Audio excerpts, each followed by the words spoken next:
Overeaters Anonymous is a fellowship of individuals who, through shared spirit, experience, strength, and hope, are recovering from compulsive overeating. We welcome everyone who wants to stop eating compulsively. There are no dues or fees for members. We are self-supporting through our own contributions, neither soliciting nor accepting outside donations. OA is not affiliated with any public or private organization, political movement, ideology, or religious doctrine. We take no position on outside issues. Our primary purpose is to abstain from compulsive eating and compulsive food behaviors and to carry the message of recovery through the 12 steps of OA to those who still suffer. How our meeting works. At this meeting, we follow a rotating format. On the second week of the month is a recovered OA speaker who will be speaking on the topic of their choosing for 30 minutes. There will be a follow-up Q&A segment for 15 minutes where fellows are welcome to ask any questions of our speaker which are related to the topic in question. This meeting will be recorded by audio only, and you will see a recording sign at the top of your screen. The Q&A section of our meeting will also be recorded. Please post only in the chat function your question to your host, me, and we will ask a question anonymously on your behalf. Please do not do this before the Q&A segment opens. Seventh tradition. Before we share, it is time for our seventh tradition. Although we are meeting electronically, we still have Zoom meeting costs to pay, and we also give contributions to OA UK which is our virtual intergroup. Please make a contribution using the PayPal or bank details that will be entered in the chat now. Newcomers, we ask that you wait to contribute until you are sure you want to be here. Today is a speaker meeting, and we are honored to have Edel, did I pronounce your name correctly? Yeah, yeah. Yeah, I'll pass it over to you. Thank you so much. You can start your share. Thanks so much. So Edel P, compulsive overeater, gratefully recovered for today, not cured. And the first thing I want to say is that this disease of compulsive eating has been snapping at my heels for my entire life. And during significant portions of it, had me by the throat. I mean, really, I have overeaten from the time I was, as far back as I can remember. Food was absolutely central in my life, absolutely central. And, at home as a child, it was always finding ways to get more food without anybody noticing, seeing how much could I get and, eating something and trying to smooth it over maybe with a knife if it was something baked to make it look like nobody had touched it. I had all the techniques. I had everything I needed, and all I wanted was food. And food was my primary connection. That was my absolute rock and my source of comfort. Right from the time, I was about 3 or 4, probably before that, but I just can't remember that back that far. Actually, my mother did say that when I was a baby, I didn't seem to be interested in anybody, like my dad or her, that I was only interested in my bottle. So I think we can probably conclude that I was born with this disease, or at least with the propensity or the tendency to be an overeater. But it really didn't jump up and bite me until I was a teenager. I mean, I always overate. I was always an overweight child. But I wasn't distressed by that until I turned 11. And then suddenly, the obsession of the mind, as I think we're all aware, this is a two-part disease. So there's the allergy of the body, and that is, there are certain foods that when I start eating them, I can't stop. I want more and more and more. So that's why we call it often the disease of more. And and I can't stop from starting to eat those foods. And the reason I can't stop from starting is because of the twist of the mind. That's the second part of the disease, the mental twist, that convinces me that I need the food to survive, to survive life, because life is so tough because my mind twists everything. So I would personalize everything. I was super sensitive always. I was constantly looking for other people's reactions. I couldn't be okay unless I got the feedback that I needed. And my entire life from age 11 was lived. I think how I describe it is I was living life from the outside in rather than from the inside out. So I needed things to happen a certain way. In particular, I needed people to be a certain way. I needed to feel approved of, validated, liked, valued, all of those things. I couldn't handle criticism, I couldn't handle rejection, and the tiniest things I would personalize and perceive as rejection. So, because of all this, I was building up enormous resentment and against people in my life. I also lived in chronic anxiety. And so I was in a constant state of fear. So I never knew what I really wanted was certainty. I wanted to know how, before I went into a situation, how were people going to receive me? If I had to do something new in the work arena, was I going to be able to? Was I going to succeed? Was I going to make a fool of myself in my eyes? Was I going to fail and risk rejection? So all that kind of thing was going on in my head, completely distorted reality. And so for me, I could not stop from picking up the food to comfort myself. So during all those years, I cannot tell you how many diets I tried, how many diets succeeded for a while. I mean, there were so many of them. And they all worked for a while until they didn't. And they didn't work then because the discomfort, so that the pain of living with all of those built up resentments and all of that fear. And that fear increased as I got older. So living with all that meant I had to I had to numb that discomfort. And so it basically through my whole life, it was numbing out the pain, eating until I was absolutely sick, lying in bed at night in tears, with my knees, lying in the recovery position, so, promising myself I wouldn't do this again, like eating vast amounts of food, like just vast amounts. The things that were on offer in the supermarket, I know sugar and fat would be big foods for me, red foods or trigger foods. And, buying huge quantities of those foods, like loading up on them, thinking, you know, um, well, they'll last. I'll put this in the freezer and, I'll have this for a number of weeks or whatever. It would be gone. It would be gone. If not by that night, it would be gone by the end of the next night because I would just eat nonstop. And as I said, enormous quantities.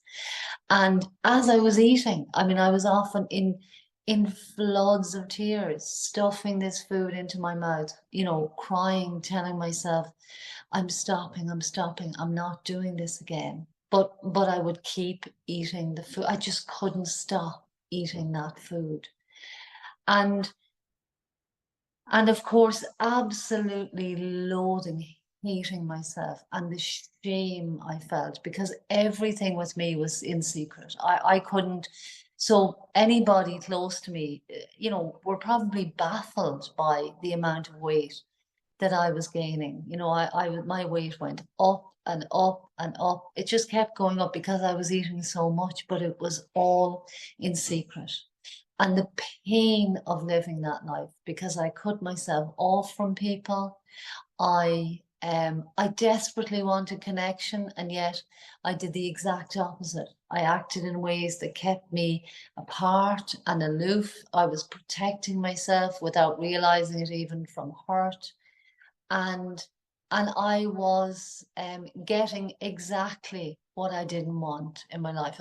I was attracting in exactly the opposite of what I wanted. So, my relationships, my marriage ended um in 1999, and then 5 years later, I was in a long-term relationship that lasted 12 years. That relationship ended, and this was all before I came into recovery. And I really, for me in all those relationships, I had myself as the innocent victim in everything, and I lived as an absolute victim. I had done nothing. These people had done all of this stuff. It was terrible, and of course, I ate my way through all of that as well. And eventually, so as I said, the all of the bedevilments that are described in the big book, like being a prey to misery and depression and, everything, the joylessness of my life. That's what I would say. The I was functioning in the world. I was keeping down a job. I was raising two children, but there was absolutely no joy in my life. Absolutely no joy in my life. The food was robbing me of absolutely everything. It really was. And what happened was I joined OA in January of 2022. And I'd say for about 5 years prior to that, I hadn't even been able to go on a diet. So all through the years up to then, I would diet, I'd drop weight, then of course I'd pick up the food again. And I knew nothing about compulsive overeating. I didn't know, I didn't even know um that term. I hadn't heard the term for years and years. I just hadn't heard that term. So I didn't understand that even regular diets, if you like, could never ever work for me, because a lot of those propose that you bring in small bits of, so when you get to a certain stage, you bring in small bits of what they would see as almost the forbidden foods.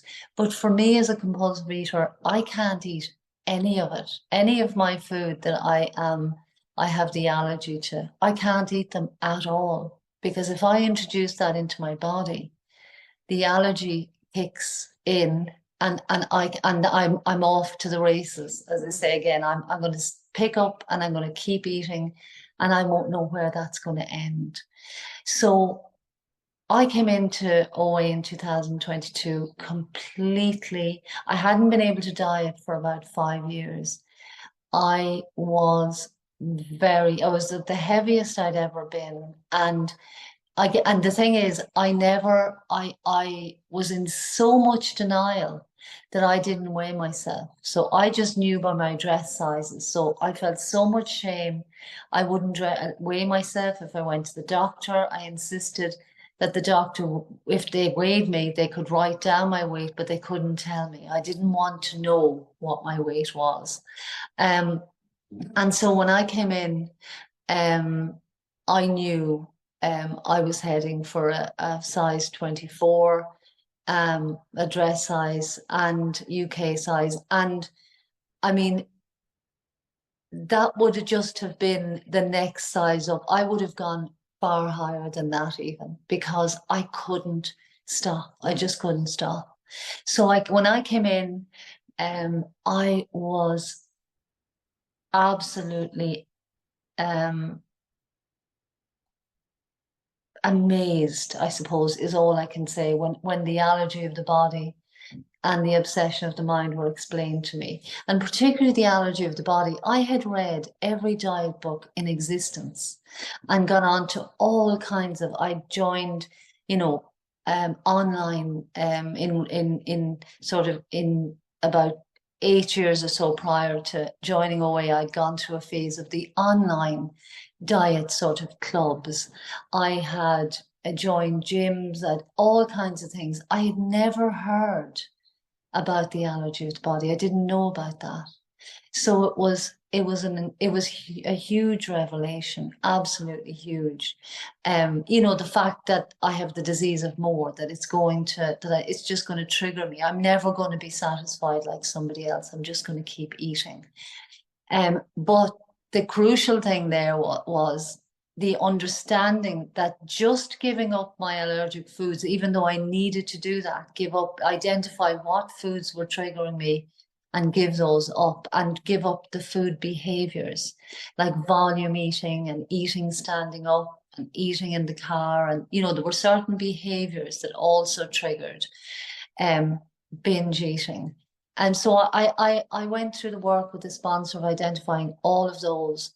But what I really had to understand was that just giving up those foods, yes, my body would detox and I would lose the cravings, but I would never be able to stay away from the food because the twist of the mind would make sure that the day would come when the psychological or the emotional distress and discomfort would be so great that I'd have to pick up again.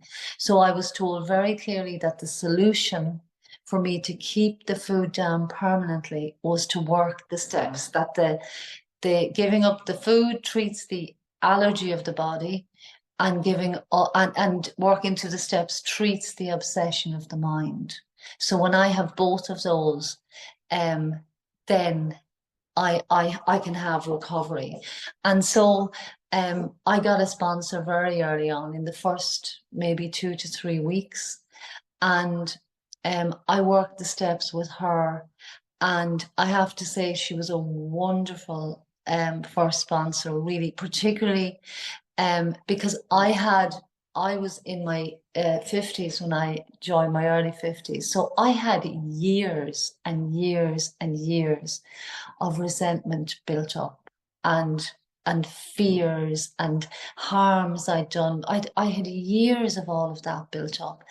And what I learned from going through the big book with my sponsor is that obviously, first of all, from step one, I had to admit I was powerless over food.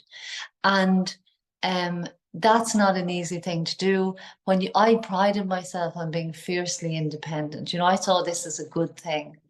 And actually, it's such a hindrance in a way, because what I need to do is um, is find find a power, find a concept of a power greater than myself that I can believe in, and that will have the power to fight my disease. So I don't have the power. If I'm accepting powerlessness, I know I will never ever, as long as I live, have the power to beat this addiction. Never. So I need power, and I get that power from a power greater than myself. And so the next step in the process was finding that power, which I thought would be really simple because I'd been raised in the Catholic faith, being Irish. Now I hadn't practiced for years, but I thought this is going to be so easy. But actually, what I found was that I needed to reframe, I needed to refine and change my concept of a higher power, because I was believing in a higher power without realizing it. That was punishing, and there was a lot of fear around a higher power for me. So it was almost like if I was behaving myself, then there was a loving higher power, and if I wasn't, there was an axe up there somewhere that was waiting to fall. So obviously, I had to find um, a concept of a higher power that didn't have any of those things, that wasn't punishing, that wasn't waiting to strike me down when I did something, stepped out of line, that just loved and accepted me exactly as I am. And um and I was blessed to be able to form a concept of God. I call my higher power God. It doesn't, it can be anything for anybody. It can be anything at all. All that matters is that I believe in something greater than me. And that's all I need to believe in, because I don't have the power. I can't do this. So I just need to believe in something bigger than me. But then the next part was for me to decide that I was going to turn my life and my will over to the care of this higher power, this God of my understanding. And that wasn't an easy one at all because of that willfulness and self-will and this fierce independence. So um, I resolved, yes, this is what I wanted to do. And so I knuckled down to work through the steps 4 to 9. And basically the whole miracle of steps 4 to 9 is that they free me. So basically, when I get a higher power of my own understanding, what I have to do then is clear a channel between myself and that higher power, because the channel is blocked, and it's blocked up. It's like going out to a garden shed that has been it's been sitting there, it's there for 30 years, and everything has been stuffed into it. It is completely chock-a-block, and it's opening the door and having to clear all of that out, get a skip or two or whatever it is, and clear out everything that's in there, to have an empty shed to start, literally just putting whatever is needed in there. And that is quite a task. And, my sponsor almost took my hand and guided me through that, to where I was identifying resentments I had and selfishness and harms I'd done and all of those things that were blocking me. And I really understood that I would not have that channel, that clear connection with my higher power, as long as these things were in the way. So it was taking that sweeping brush and sweeping out that, clearing out and sweeping out. And so I did that through steps 4 to 9. And along the way, in doing that inventory work, it was such a gift, because I was able to see a lot of unhelpful patterns of behavior, unhelpful ways of thinking, um, character defects, that really, things that I wasn't really aware, or I had some idea of, but wasn't really aware that I was operating, in a very habitual way, a very conditioned way. And so when I came to the end of that process, I had identified people I needed to make amends to, and I did that. And when I came out of step 9, I can tell you that the weight, actually after step 5, even the weight that was lifted from my shoulders was just incredible. And then I learned the next 3 steps. I learned how to basically live life. And it's how I live my life now.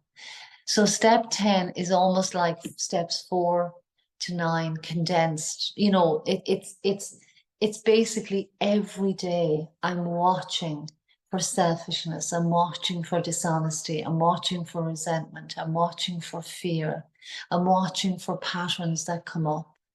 And when any of those come up, I am straight away linking in with another fellow, and um I'm telling them I'm going through a process that's set out in step 10, and I'm clearing it straight away. And if there's an amend to be made, I'm making the amend. And at the forefront of my mind in all of this, and in my life as a recovered person, is service. It's service to others. So every day I'm looking for ways to be of service. So I sponsor, and step 12 tells me that when I've had a spiritual awakening as a result of these steps, I carry the message to other people. And for me, that spiritual awakening, it wasn't like a lightning bolt spiritual experience. It's been a slow awakening. And so I'll do in the morning, I do my practice, I do my meditation. I do two-way prayer, which I absolutely love. I find amazing to connect me with my higher power. And I'll say prayer, and I start every morning like that. Every morning starts in that way.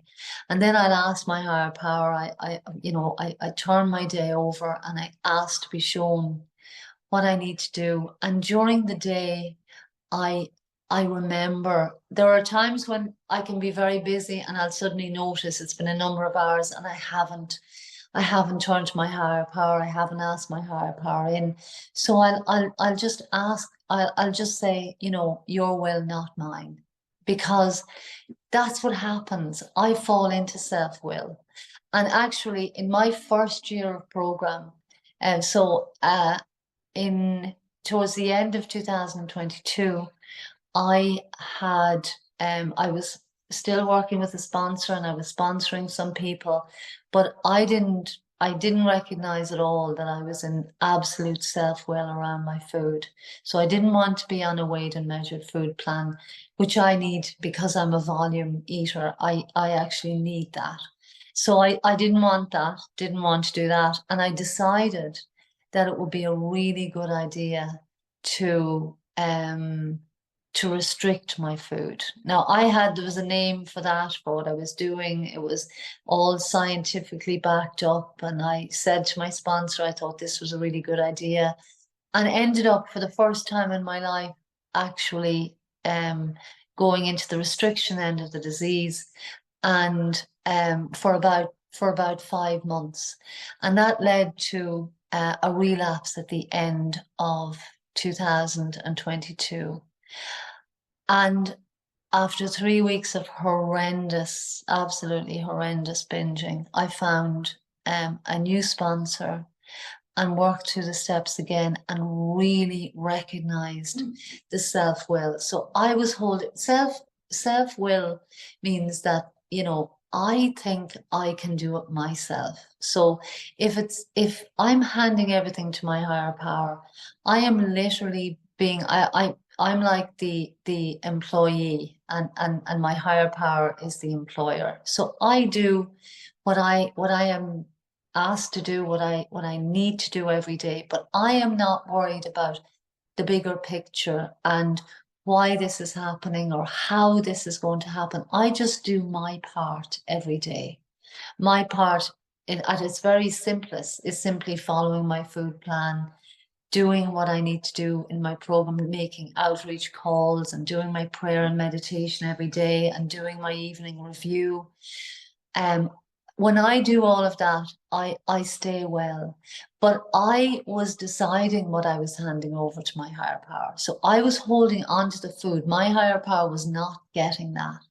So when I started to work with the new sponsor, she absolutely insisted that I get a food plan and that I follow that food plan.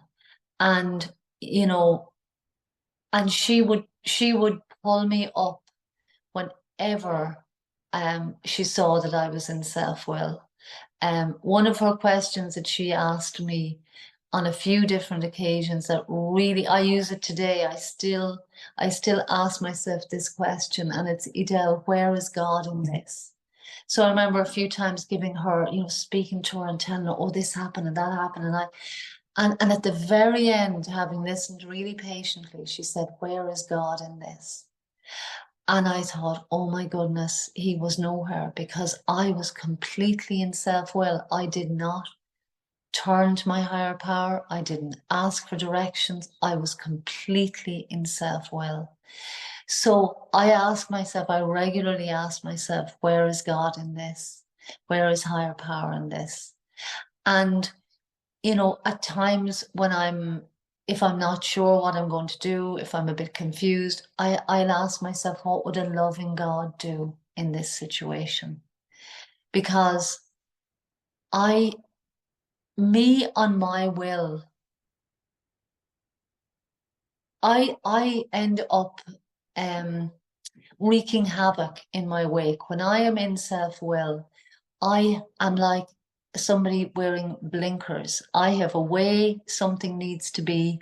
I have a way a situation needs to turn out. I have a way you need to behave. And if that doesn't happen, I um I absolutely all of my bad behaviors, all of my negative thinking, all of my character defects flood to the surface, and I'm in resentment, I'm in fear, and my connection to my higher power is absolutely blocked instantly.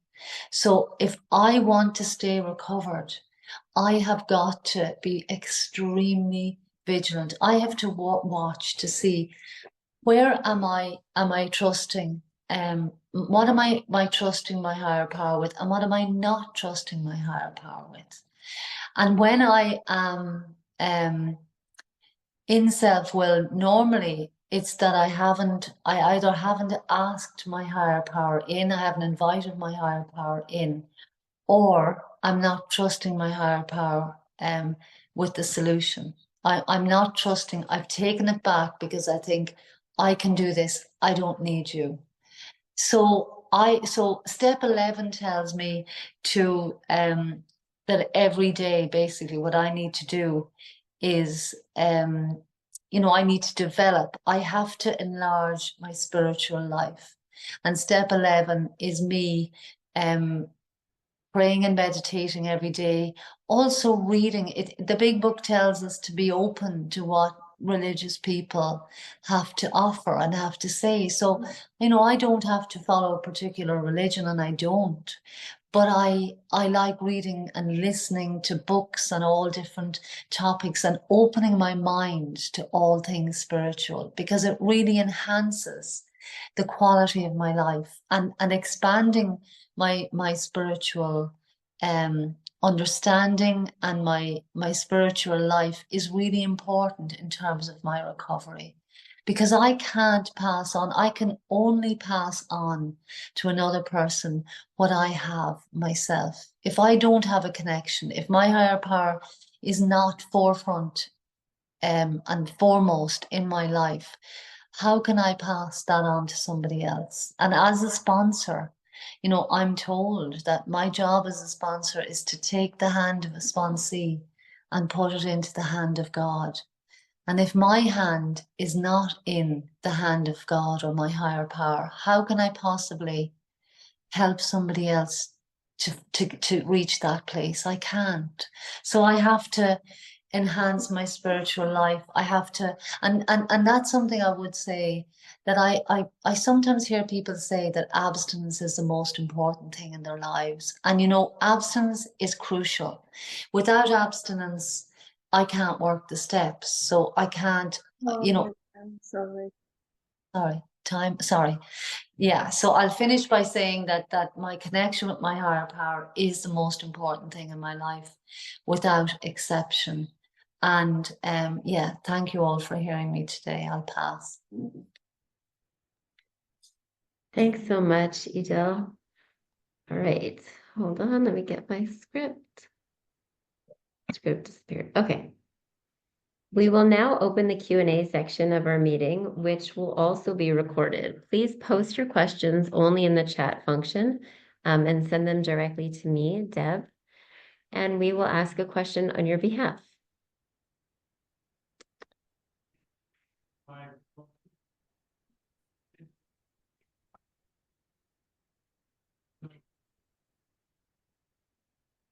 Okay, first question. Thanks, Edel, for a wonderful share. Can you expand on how exactly you do a 10th step? Yes, sorry. I don't know what happened to my camera. Excuse me, just give me 1 sec. Oh yeah, my picture's back. Yes, I'd be very happy to. So what I do is, if I notice a disturbance, so so at the moment I have there's a person in my workplace who's given me plenty of opportunities to do 10 steps.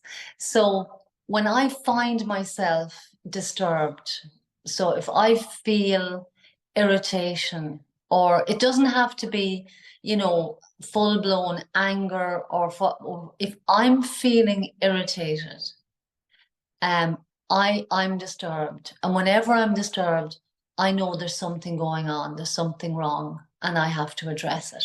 So what I will do is, um, I will. I'm on. There's a 10-step app, and I'm on that. So I'll sometimes, if I can make a call, I will, post and ask if anyone's available for a 10-step, or I'll contact one of the people I link in with a lot and ask them, are they free?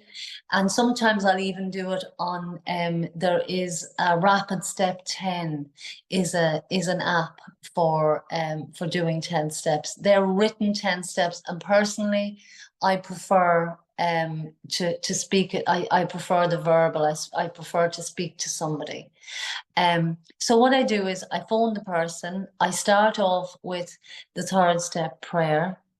And then I go into, for example, if it's a fear, I might say, so I have a fear, and then I describe that. So I might say, this particular person, I have asked, each time I've asked her to do this particular task, I've explained how, and each time, I have to explain all over again. Say something like that, and that, is wasting my time, and, I have lots to do. I don't need that, And so then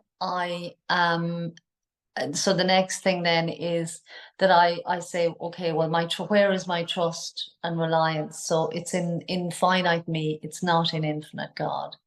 And then I ask, God, please remove my fear, that this person is going to keep making mistakes, and that my time is going to be wasted and I'm not going to get my work done, and direct my attention to what you would have me be.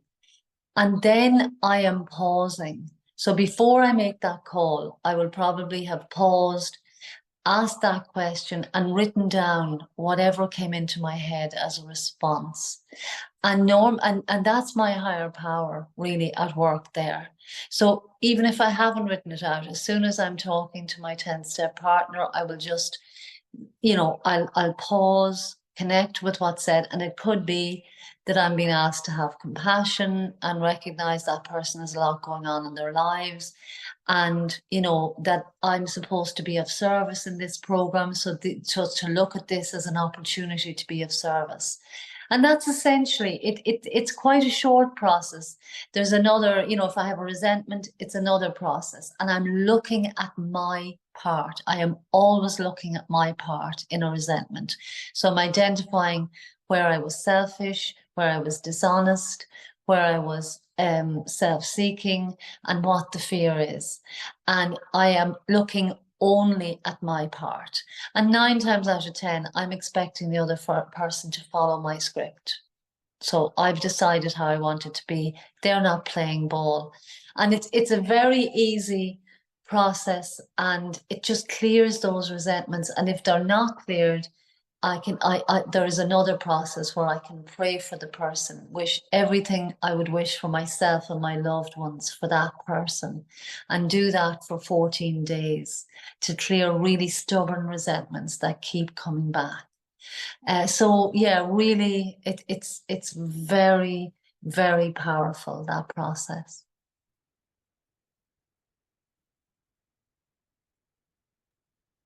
All right, couldn't unmute. Okay, thank you. The next question is, thank you so much for your share. What other morning practices do you have that have been useful to you other than two-way prayer? Thank you for the question. I have some little books. So I have a habit of, which I find really useful, except that the note on my phone is getting so big at this stage, because what I do is if I hear something really useful, and I do all the time on a podcast, or when I'm on an outreach call with somebody, I'll make a note of that in my phone. So I just call it learnings, you know what I mean? So I'll put in all these little things. And then in the mornings, during the prayer and meditation, I scan down through that because as a compulsive overeater, I have what they call a built-in forgetter. So I so easily forget things that I need to remember, and so I read down through those every morning. And I also make up little prayers if I hear something in podcasts, or if I hear I have a whole note with little prayers that I like in there.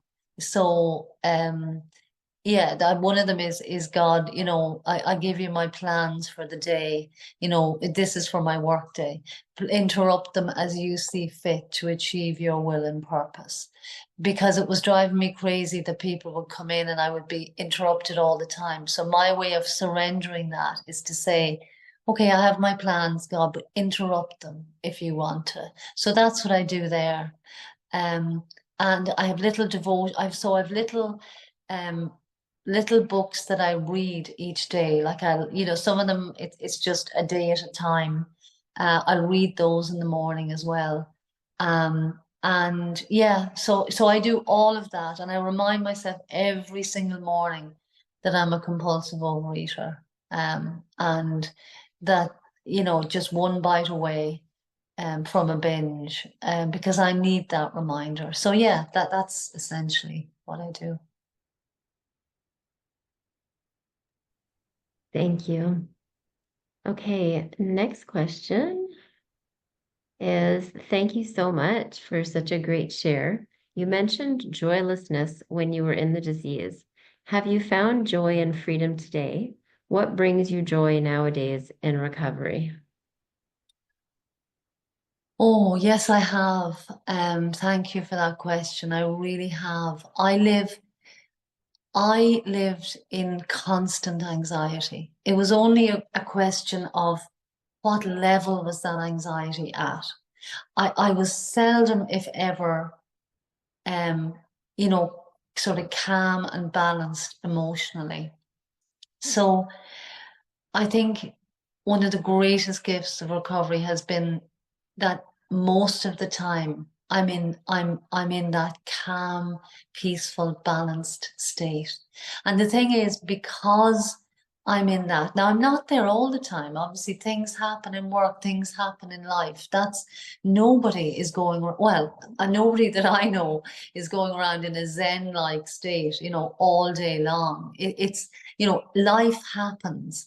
But for me, because I have that calm and that peace, I find joy now in small things. I can find joy. I find myself very, very grateful a lot of the time. I am so grateful, even just to wake up and, I'm in a lovely, comfortable bed, and I have my own home, and I have a job that I like, and I have all those things I see as gift. I realize that everything is gift, every single thing, that there's nothing I can take for granted.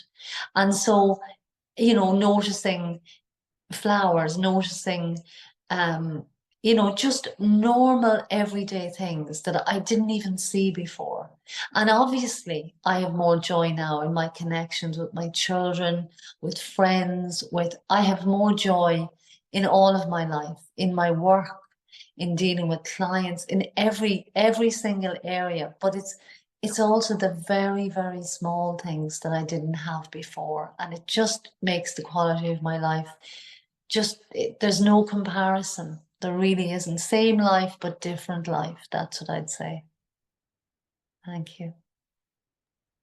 Thank you, Edel.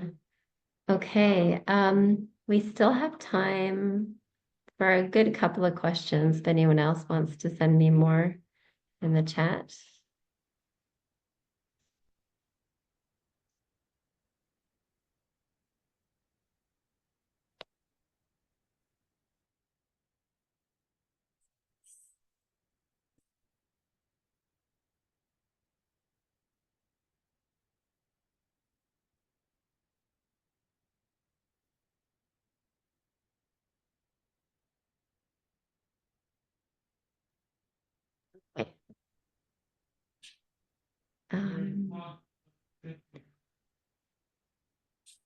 right, here's a question. What is your approach to sponsoring? Thank you for that question. I can only sponsor really in the way that I was sponsored. So I take people through the steps in that way, which for me was just enormously beneficial and really deepened my program, I have to say. Um, and so there are certain requirements that I have when people work with me, that this is what I did when I was sponsored myself. So I do have a chat with people and say to them, look, I'll let you know what is required, and if that works for you. It's because there has to be a willingness. Somebody has to feel, well, yeah, I'm willing to do this. I'm happy to do this. And so if they're happy to do it, and if they meet those requirements, then we work together and we work out what their allergic foods are, and we start going through the book together, and there are assignments that have to be done, and they are, I must say, I found them enormously beneficial. And podcasts, and it's all just really, really, I suppose, deepening the understanding of the whole program and the steps. And yeah, it's, for me, I'm a guide. I'm helping somebody through, but I can only do that in the way that I was sponsored myself. So I just love, it's such a privilege, I have to say. I feel it is an enormous privilege to sponsor somebody and bring them through the steps. It really, really is. It's a gift that I'm so grateful for in my life, my recovery, and I am so, so honored to be able to lead somebody through it. It's not me, it's their higher power coming in. That's where their recovery ultimately is. But it really helps me, it keeps me recovered, and it is such a wonderful yeah, that actually is something that brings me joy. It really is. I love working through the steps with the sponsee. It's just a wonderfully fulfilling it's a fulfilling thing to do, and it keeps me fresh in terms of my own program, going back over the steps again. So yeah, I see myself very much as a guide, and really enjoy it. So I don't know if that answers the question, but thank you. Thank you. Um, okay, the next one is, what do you feel your higher power's purpose is for you? I thank you for that question. I think in to sum it up, really, it's for me to be useful to him. And for me, it's a male, it can be anything you want it to be. Um, it really is for me to be useful, for me to get out of the way, because I'm so often in the way when I'm in self-will. So my higher power wants me to trust in him, to get out of the way and just be willing, like, here I am, do whatever you want with me. That's what I say in the mornings, I just do whatever you want to do with me today, whatever it is you want me to do. And I'm here, use me, do whatever you want to do today, me to do with me and through me, and that's it.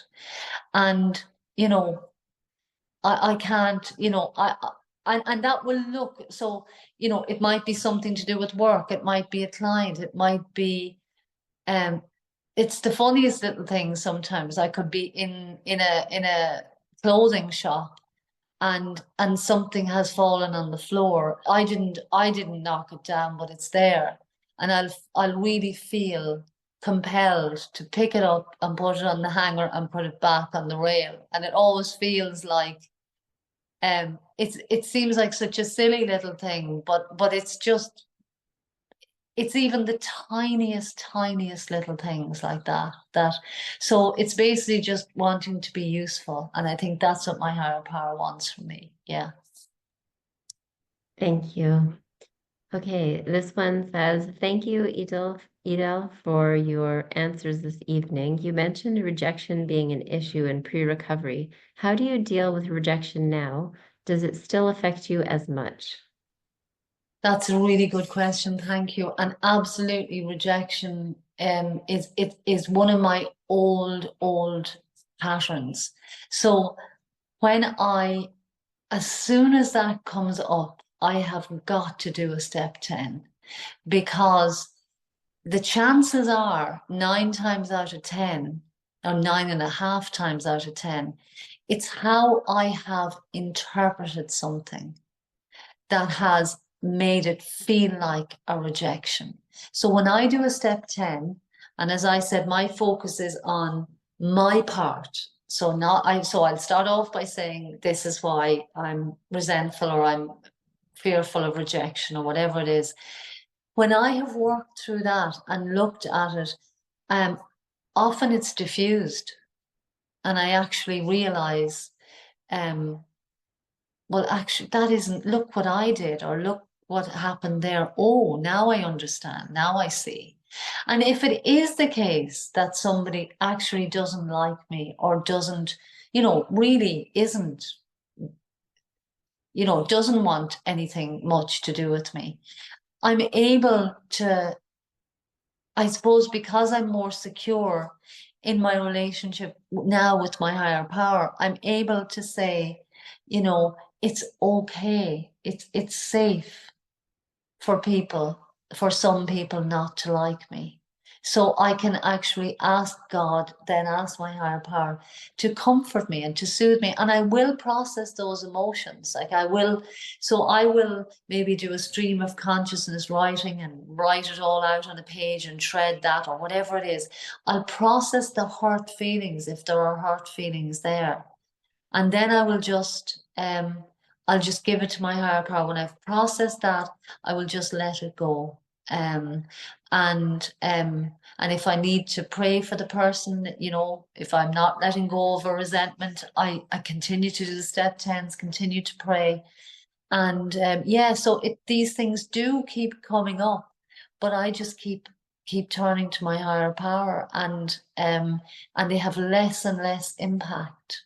So it's a miraculous program. It really is.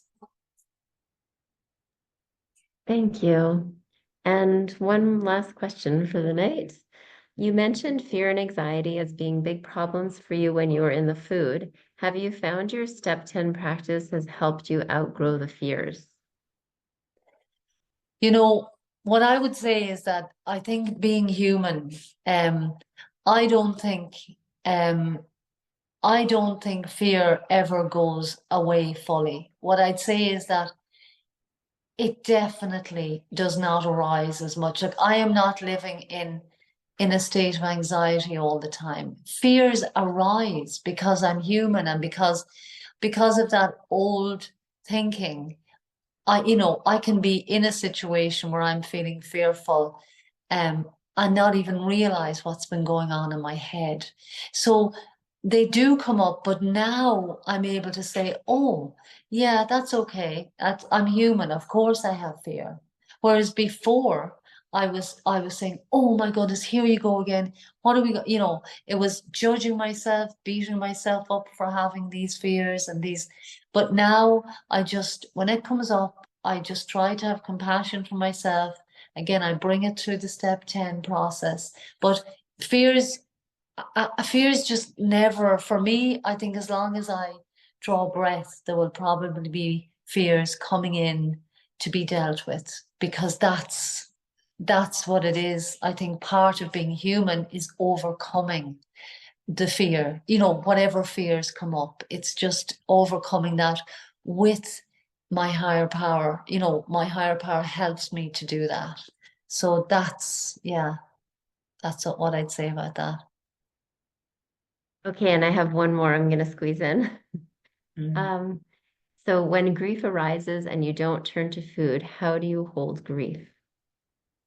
Oh gosh, you know what? I have to say that I've always found this one um quite difficult because grief is a very, very big emotion. So I will find myself maybe becoming overly busy, so I'll notice, okay, I haven't stopped. I am, almost I can get into almost frantic activity. And I think, okay, I have to sit. I know there's something big here. I have to sit with this. I just have to sit with it.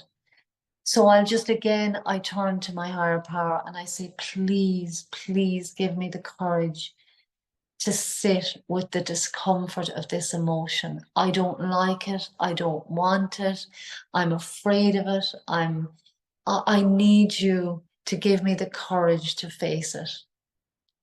And I do, sometimes I'll end up in tears. Sometimes I'll be writing something out. Sometimes, it may be the way I end up dealing with it is different each time, slightly different. But I have to invite it in and I have to ask my higher power to give me the courage to do that. Otherwise, I won't eat, thank God. That's probably now, these days, the last thing I will do. But I can do something else that's distracting me. So I need the strength that my higher power has to give me because I don't have that myself. I run from emotions. That's probably why I was, a compulsive over just not facing those emotions. But today, I know there's a strength there for me. I can lean on a higher power. It doesn't have to be me trying to do it because me trying to deal with grief is me stuffing myself. And that's what I always did. So thank God today I don't have to do that. And it is definitely over to my higher power. So yeah, thank you. Thank you so much. Okay, Q&A has now come to a close. Thank you so much to our guest, Edel, for your service, time, and energy.